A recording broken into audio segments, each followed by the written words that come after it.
fight him? Like, you're like, hey, take your badge off. okay. Yeah, true. Come on, professionalism here. All right, so I'm sorry. All right, I'm over here. I'm listening. I'm paying attention. All right, let's fight. Okay. Really, Yeah. we're gonna fight. Yeah.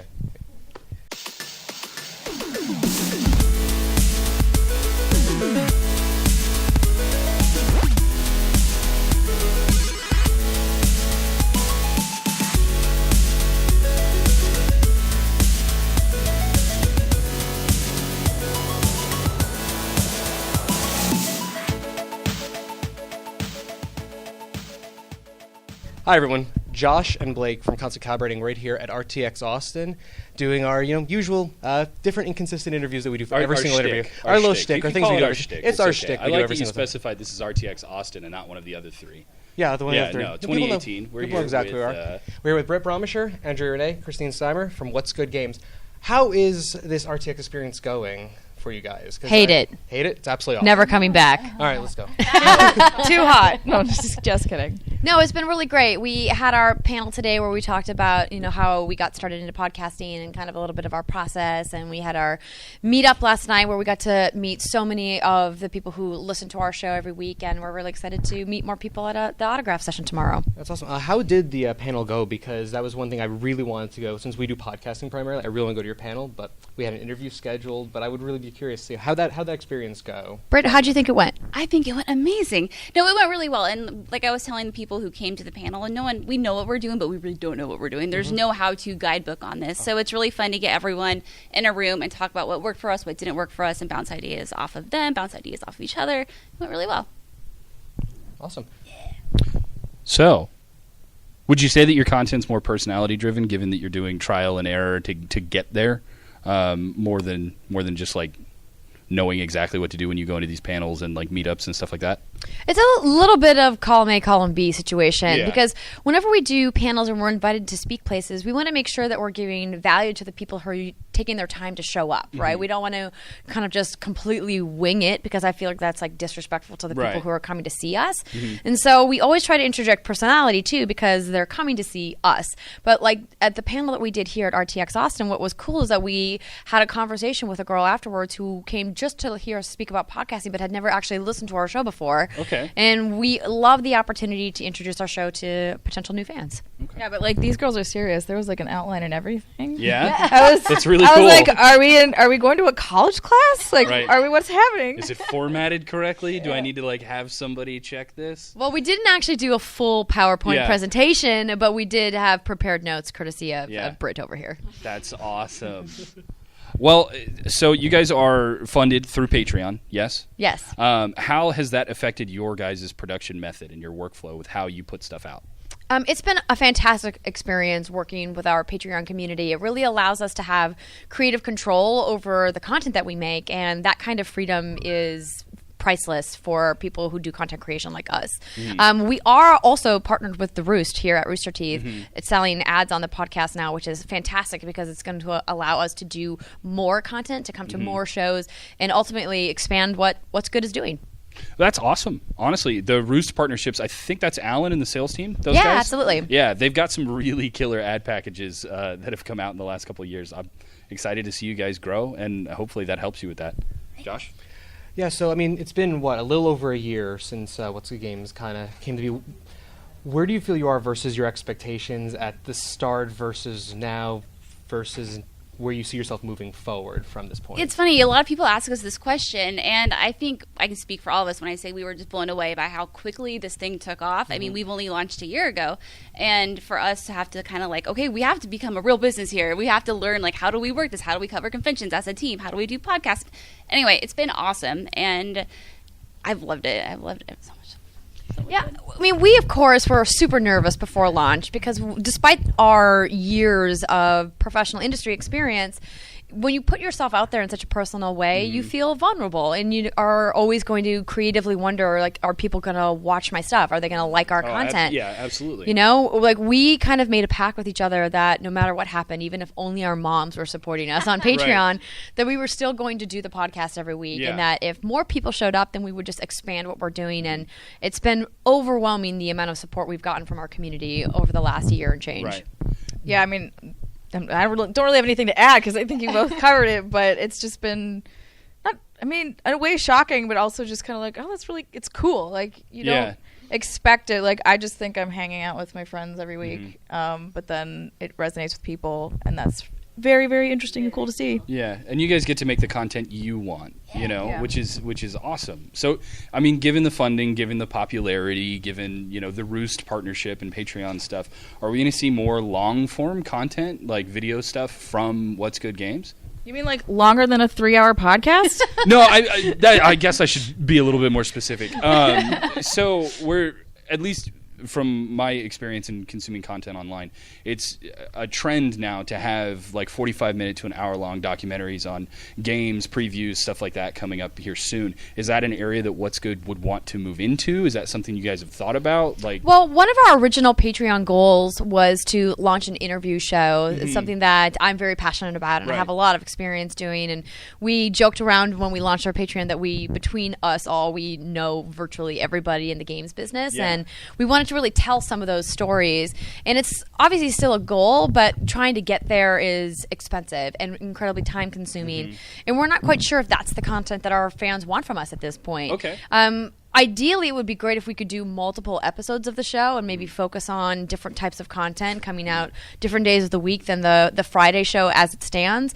But we don't have anything definitive at this time, but we're always thinking about ways to expand our content opportunities. And hopefully, through the partnership that we have with Rooster Teeth now, we can, bring in some more revenue to help us expand everything that What's Good is doing. I mean, that's what I want to see. Yeah, we do too. That's why I ask. I love the interviews and stuff. And Andrea, I've seen a lot of your interviews.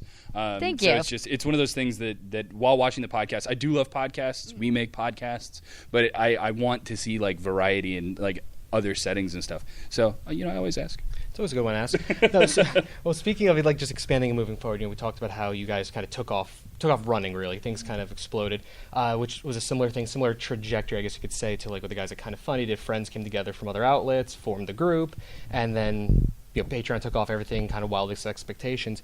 So we're a year out now, as mentioned.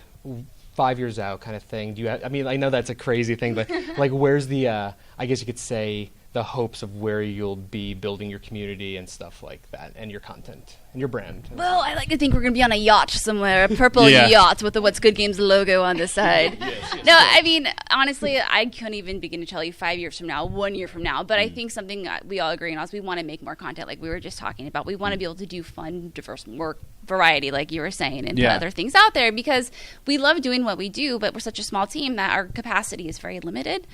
So maybe if we can have like an AI assistant, like in Detroit. Right. Detroit become human style. Maybe we can do some more stuff. Oh, I was thinking more along the lines of like Chris Hemsworth from the new Ghostbusters movie. I mean, I'd be into that. Yeah. He me can too. come on over anytime and help us out. I think we all unanimously Right. be into. Yeah, and I think we, kind of have some fun dreaming about some stuff that we would do. Sure. We've entertained some conversations with some animation houses about like, what if we did an animated show? We've talked to some devs about like, what if we did a game? Yeah. And so like, there's a lot of content creators who are branching out and doing these like transmedia things these days. And, we've had some of those conversations, but 5 years from now, is that going to happen? Who could say? Right.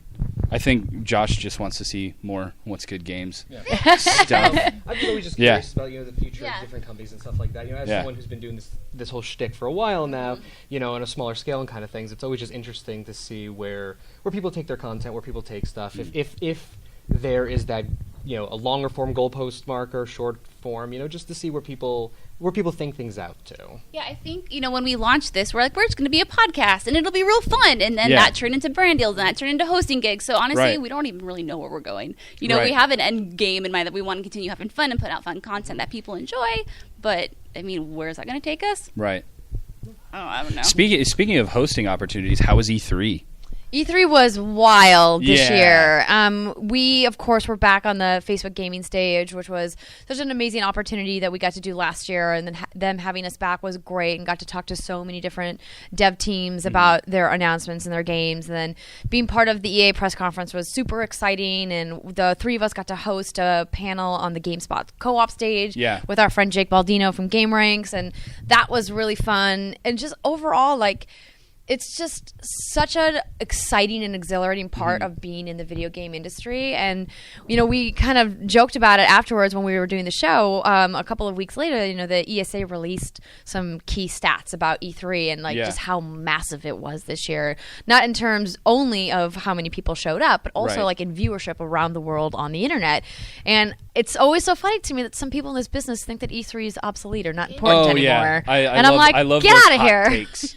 E3's dead. It's not for you anymore. Okay, all right. As someone who just went to their first E3. Yeah, exactly. Screw the hell out of it. Literally, we were walking. Myself and Justin was behind the camera. We were walking around, and people were just constantly, ragging on it. And they say these horrible things, and we're just like, "This is fun. I like this." Excited. I'm talking. Literally, I did a whole show. I do a mental health awareness show, and one of the things was I talked about imposter syndrome. E3 was the first convention I ever went to where I did not have imposter syndrome. It actually. You did it! It was talking to you one night that actually helped kind of open that up a little bit. But it was a case where I was terrified sitting in one of the hotels watching all the game developers and stuff walking around oh God, there's Cory Balrog. Oh, there's Amseth. So there's all these different people who I've idolized and maybe not idolized, but really strongly influenced by over the years. And then day one, I walked into that show floor and I'm like, oh yeah, okay, I get this now. This makes sense. He was over the moon. It was so nice for the rest of us to see. We were like, yeah, it's awesome. No, I still get super excited about E3. It kicks our butts these days. I mean, obviously, but I still really remember my first E3. I was the same way. It was a bucket list item of mine to go, and I was really hopping around. I can't hop anymore because I'm exhausted when I'm there, but it's so fun. I get it. Yeah. Don't be embarrassed about that. It's awesome. I wouldn't be embarrassed. Not you, just people in general, because they're like, oh, it's E3. You have to be cool about E3. And you got to be aloof. You got to be aloof. You can't be excited. Oh, we're here. It's like, no, get freaking excited. You should be. Yeah. During the conferences, we were some of the loudest, which was pretty funny. You just Resident losing Evil. your mind. For me, it was the Soul Calibur stuff. I lost it at that, and everybody in my stream was just like, dude. Everyone's got their thing. Yeah, exactly. Bringing it back actually a little bit more local to RTX. You're a year away from launch. You're at RTX. People know you. Have we got any cool, goofy stories? Anything that's happened yet? No? Oh, from RTX? Yeah, from this year. Well, I mean, we've gotten to meet quite a few of our amazing community members and hear awesome stories. Just a little bit ago, there is a graphic artist who made some really amazing pieces of fan art for us and talked about how listening to our show pushed her to start taking Unreal Engine development classes and how she wants to go into game making and game artistry. And hearing stories like that is always super inspiring for us, knowing that all the work that we do on a week-to-week basis has such an impact on people in the community, or just hearing how people who are fans of our show find each other and then form their own friendships because of their love of What's Good Games, and that is just such a cool thing to be a part of. That's awesome. My takeaway from this is that you guys are going strong, not stopping anytime soon. Britt's ready to fight people. It's my choo-choo train. Yeah, exactly. We're ready to go. We're blasting off again. Anything else you wanted to ask, Josh? No, I think actually we covered just about most everything I can Literally everything. that I can think of off the top of my head. Okay, cool. I mean, the impression that I get is we need to be more professional, and we need to we need to foster more of a community. So presence. what you're saying is more professional. So if you're doing an interview, for instance, at RTX, you should silence your phone. Yeah. So I should or take your media badge off. That's or a good for one you, too. yeah. Take your media badge off. Silence your phone. Probably not leave equipment in the room to run back. So you're doing the interview sweaty. You should probably know where all your equipment is. Yeah. Are you guys done workshopping this bit you're doing? Listen. God damn. Oh, Andrea, I love you. Exactly what I hope. I'm getting roasted.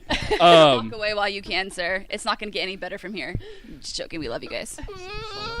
That being said, we are Josh and Blake from Constantly Calibrating, a website about video games and other fun shit. We've been here with What's Good Games, Britt, Kristine, and Andrea Rene. Anything you want to say to them before I let you loose? Again. We're doing this again. Oh no. No, I think just just a final thing, just for anyone who's watching this who may not be aware, where can they find you guys on the internet for any content? Well, what'sgoodgames.com has all of our content. Twitter.com/what'sgood_games. Facebook.com/what'sgoodgames. We're everywhere. Yeah, podcast services, YouTube, Twitch, Facebook. Yeah, we're everywhere. Awesome. Well, I'm going to hand the mic off to Josh so that I have a head start. Thank you guys for joining for a constant calibrating interview right here at RTX Austin. With that, I bid you guys a good sign off.